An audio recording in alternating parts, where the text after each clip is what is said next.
Hello everyone, Hovian here, and we are back with Hunter x Hunter Volume 12. It has been a bit, a bit over a week. Usually I don't like to do that, for a series, but, stuff happens. I did two Nagima, or not Nagima, did two Love Hina videos just because I wanted to finish the series, and all, but yeah. This is a great volume. Holy crap! Um, this is probably my favorite part of of the Yorknew City arc. Actually, Yorknew City arc, because it's Tagashi is okay. There's always been a lot of strategy involved in Hunter x Hunter and in Yorknew, but it feels like Tagashi is just putting everything in this man, like like he's keeping track of everyone, what they know about everyone's abilities, and how best to play off people's abilities. And oh my god, it's so intriguing to just to watch it unfold, Um, and I don't think it's even just interesting in like a strategic sense. We can definitely see um like some of the characters develop, into being more interesting characters in their own right. Like Chrollo, I think is definitely getting a bit more interesting. I mean, he already was interesting, but um even more so now. I mean, obviously, Pakinoda has taken a step up. She's getting the spotlight now, and it's so great. Even though we're nearing the end of the arc, like I'm pretty sure the next volume ends with Gon entering Greed Island. Um, so yeah, it, it's just I'm sorry. I'm losing my words. It's like, oh, it's so good. Okay. Well, first of all, I want to point out that this volume, how many chapters? There's a lot of chapters. Like 3, 4, 5, 6, 7, 8, 9, 10, 11, 12 chapters. It's not even that big of a volume. Now, that doesn't really mean much when you're reading it, but like, there's a chapter or two here that are like 10 pages, and I'm wondering like how that happened, because I don't, maybe I'm wrong. I'm not like this.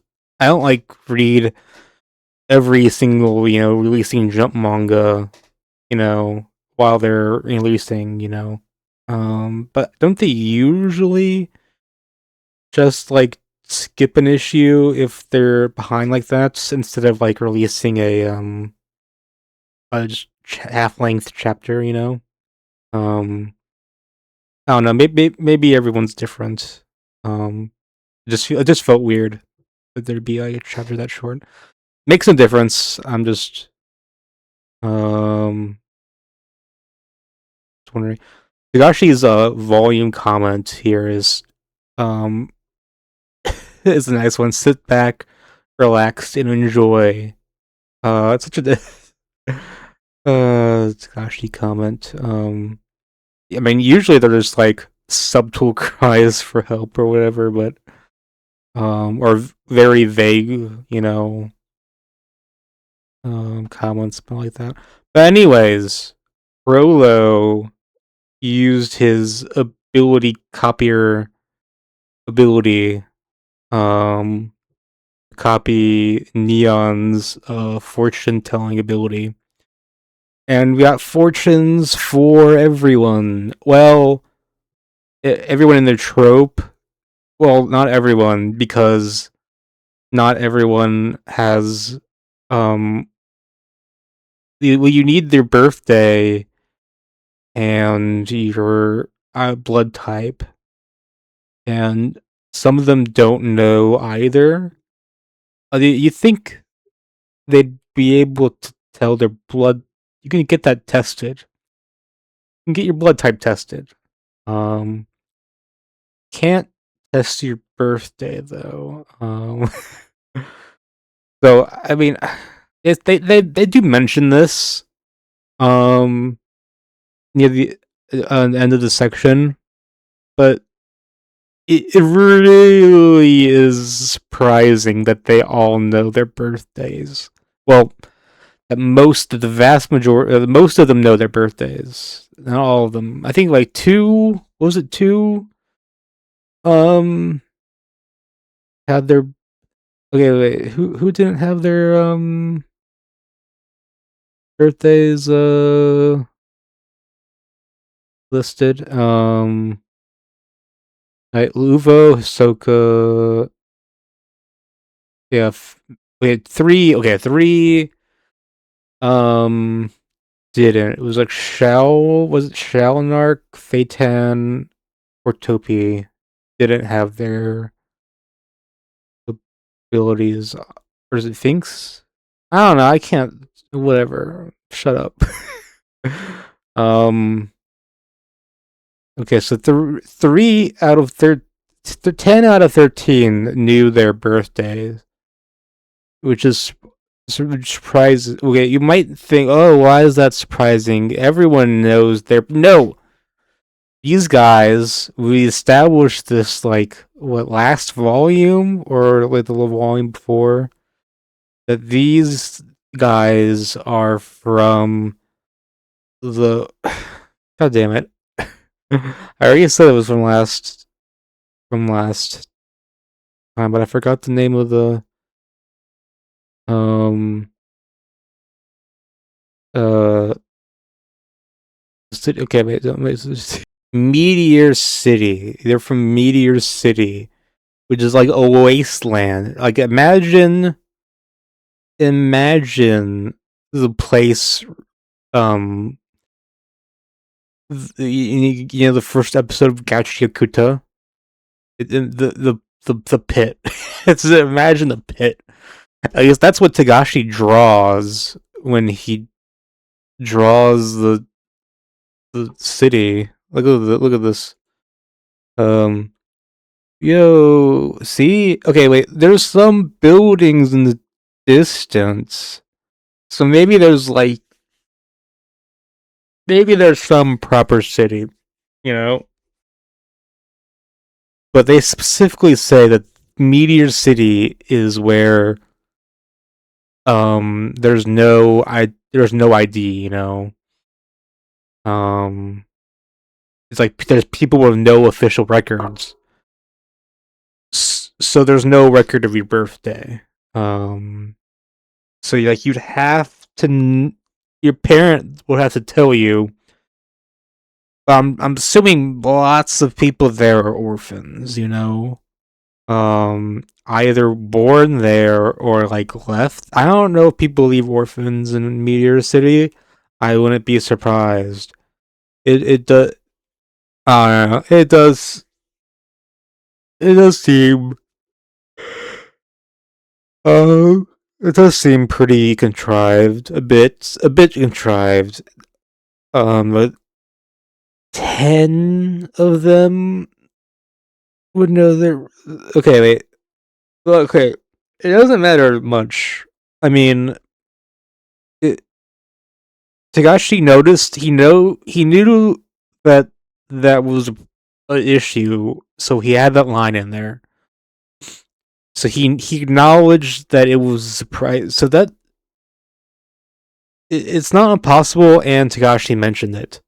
So that means I'm not bothered. You know. I'm not really bothered much. It's fine. It's fine. Um, Bigger contrivances have happened in media I love. Okay. Um, maybe I'll learn more about this going forward. But one of the bigger interesting things about this section when they're getting each other's um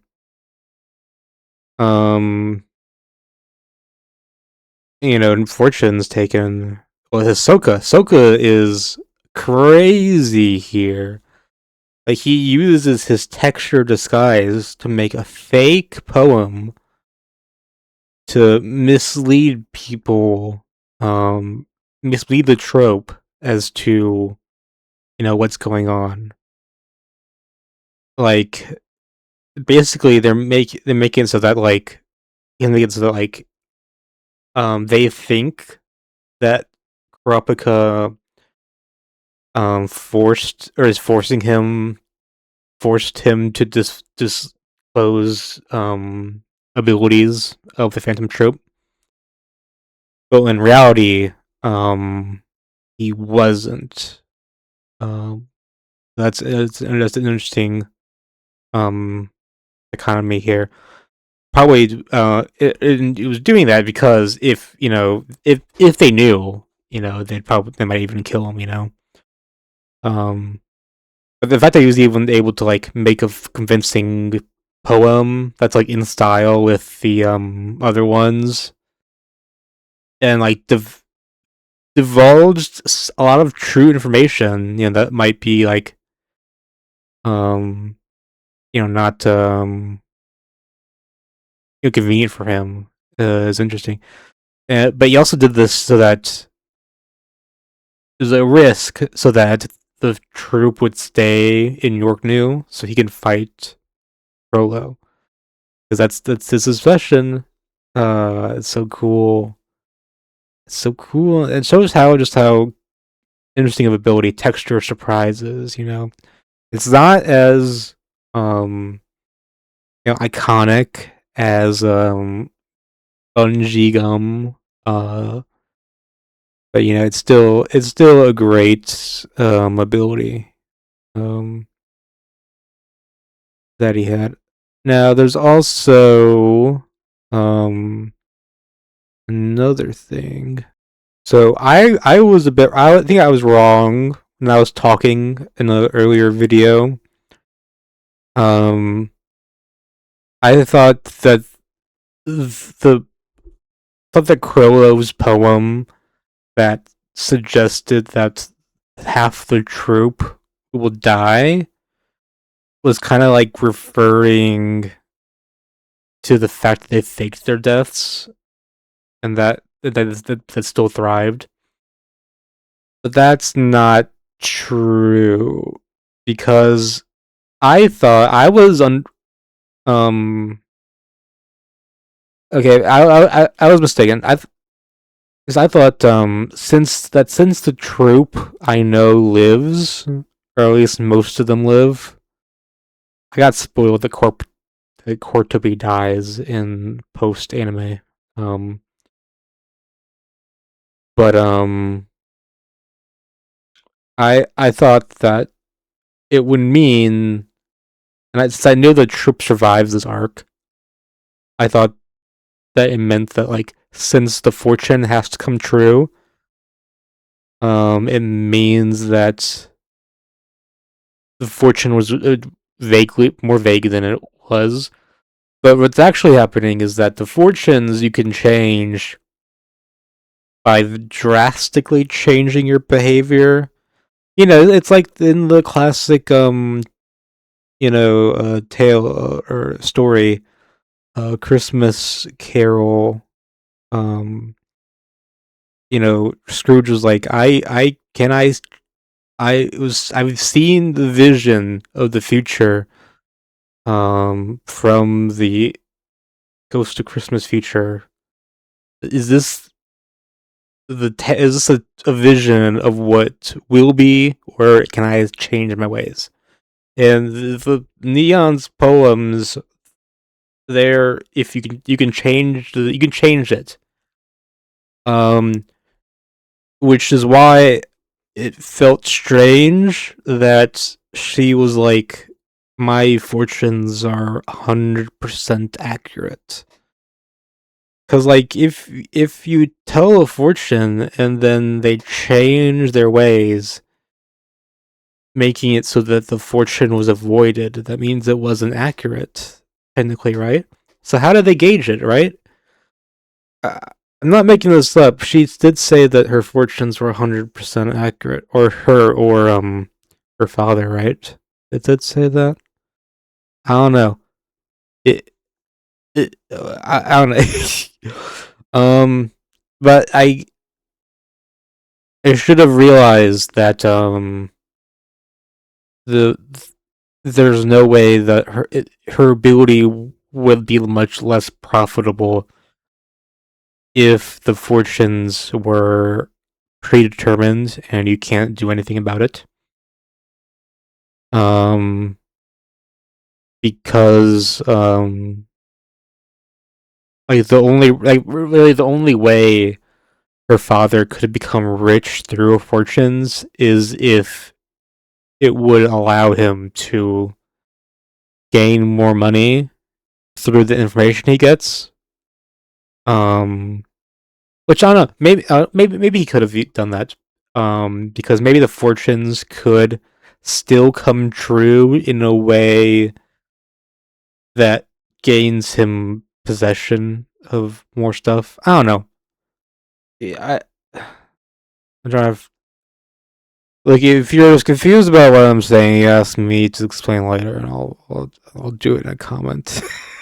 I'm not sure if I can explain it fully. Um. Uh. But yeah. And also, it, big W for Tagashi because it's better to do it this way.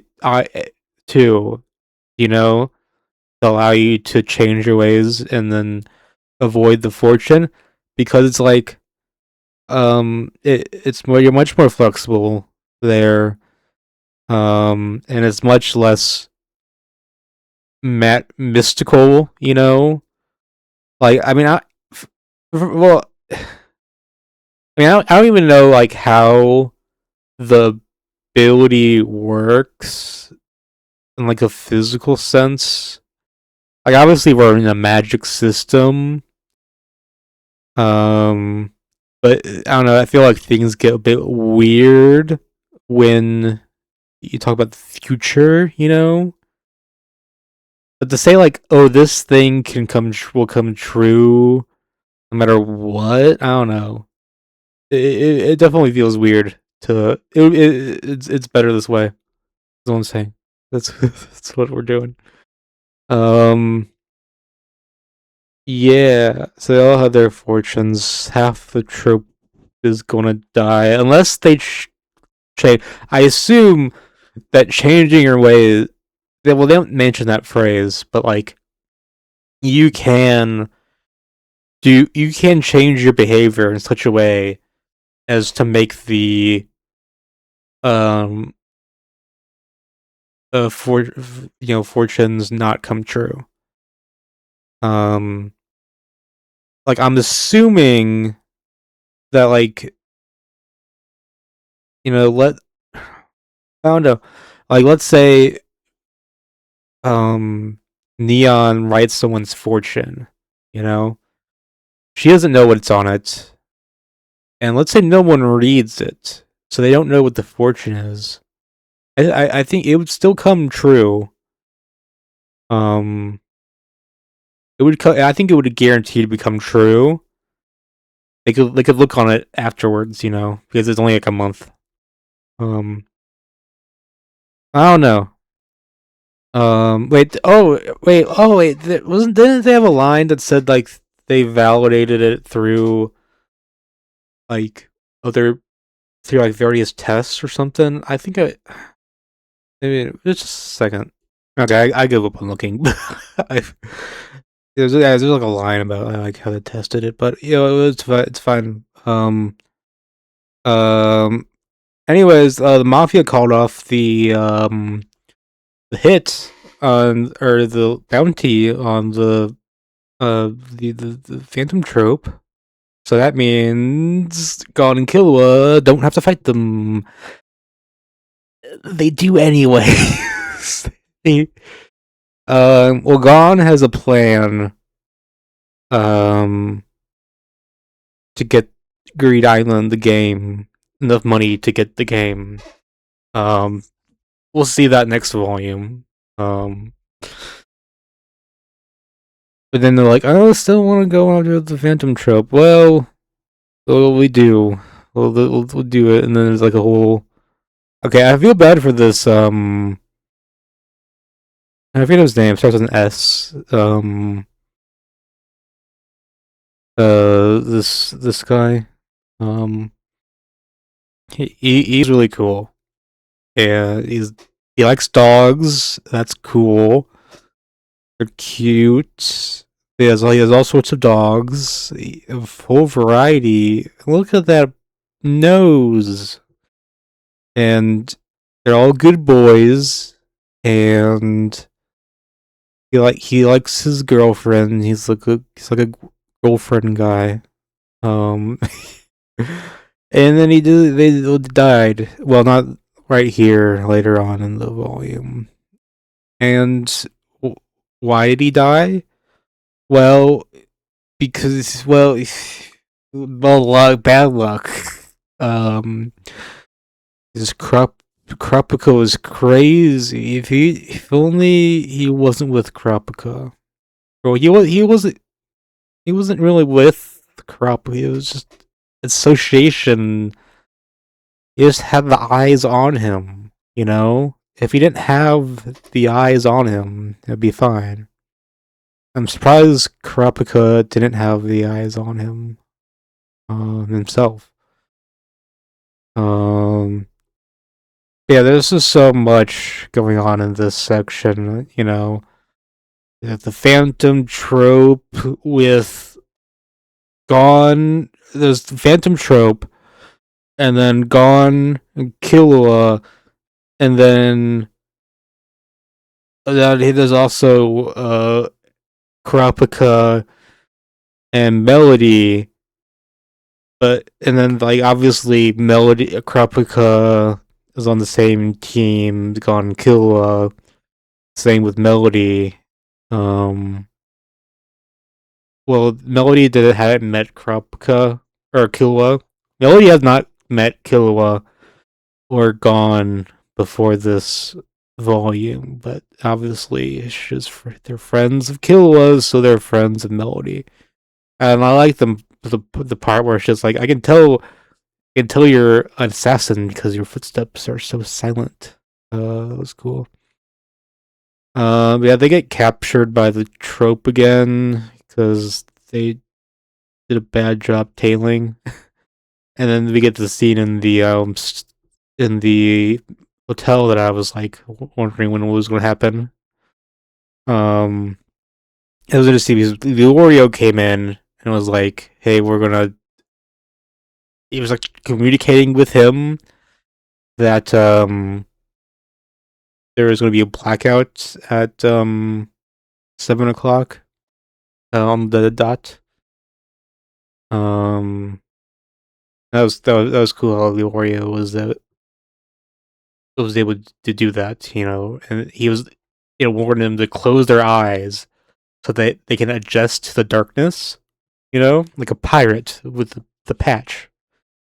I think that's really cool. And then Kurapika, he was able to snatch Chrollo of all people, and then they go to Pakunoda because Pakunoda knows she knows everything now. She captured she touched Gon and Killua. Um, you know, she knows everything. So she has to die. Or well, capture her? But he captured Chrollo so that the guys. I think they're going to barter Gon and Killua for Chrollo. Um, uh, I wonder if he could have captured Pakunoda instead. if why he did that. Like, I don't know. Maybe it was just a point of you could only get a good shot at Chrollo instead of Pakinoda. Like, Pakinoda's farther away or something. They're like behind the thing. I don't know. Um, but yeah, he has Chrollo now, and man, Chrollo's behavior, um, when he's captured is crazy. He's like aura farming like crazy. Like, oh, this situation, I'm kidnapped. Well, it wasn't in my fortune, so I'm just gonna chill out since it obviously wasn't worth mentioning. God damn. Uh, and also like how he was like, oh, commenting on Kurapika's disguise. He was cross-dressing man. Okay, Kurapika, you're not helping yourself with the whole, femboy allegations by cross-dressing in the manga. You know, not helping. Maybe his revels in it. But yeah, now there's like a lot of disagreement within the trope on how to continue because Chrollo was like, "Hey, if I get captured, kill me," or like, "Don't care about me," because the head of the spider is not as important as the body or whatever. Whatever analogy you want to make. Um, but just like don't care about me. But some people in the trope like Chrollo and think that they need Chrollo to go on, and that's where. And but luckily, for us, Pakunoda is one of those people. Um, uh, very well. I wonder if Kilo or Kurapika knew that. You could tell, Um, I do like how melody is a big asset here because she can tell people are lying. So, um, like, she can she he can easily or she could easily help Kurapika like see through any deception by the trope. That's great. That's great. Um, and so it's great. So we're gonna go negotiating a a hostage deal, I guess, with Chrollo and stuff. Um, but okay, and Nobunaga is another interesting character here because he's just very set on avenging Uvogen. So he's like, dude, he's hardline um um going for saving Chrollo. Um oh wait, what wait a minute. No, no, no, I was wrong. He doesn't mention Uvogen. He just likes Chrollo. Um but I think that it also showcases his personality. He gets like attached. He is one of he is might be the the spider that gets the most attached emotionally to people. Like he really liked um Vogan. He really took a liking to Gon and Killua. Well, mostly Gon. Um, what did he even say anything about Killua? I forget. He liked Gon, but I mean, lots of people like Gon, but um, not people who are in like terrorist organizations like the Phantom Troop. Yeah, there's definitely a divide within the trope now, and that will be key to solving this issue. And now Ahsoka is calling in Illumi. That's it's interesting. So I wonder how Illumi is going to be breaking this up because I forget what he does. um, yeah, his chance to fight Chrollo. You know, yeah, we'll see. And also, what the hell's going on with Killua's brother? Bro is in Yorknew, just fucking hanging around. I assume he's looking for Greed Island, right? That's what he said he'd do. Um, why didn't you help out against Chrollo? Man, come on, come on. Your brother's in trouble. He's kidnapped by the troop. Go after him. Well, whatever. Um. Anyways, I think that'll be it. I think that'll be it. Great volume, one of the best so far. Excited to see York New end, and then we go to Great Island. Everyone's favorite arc to put at the middle of their arc list rankings, or even lower. I don't know. Great Island is a kind of a polarizing arc, I think. Second only to Zulti family. But yeah. Anyways, until then, have a good one, guys. Bye. See you next. Like, comment, subscribe.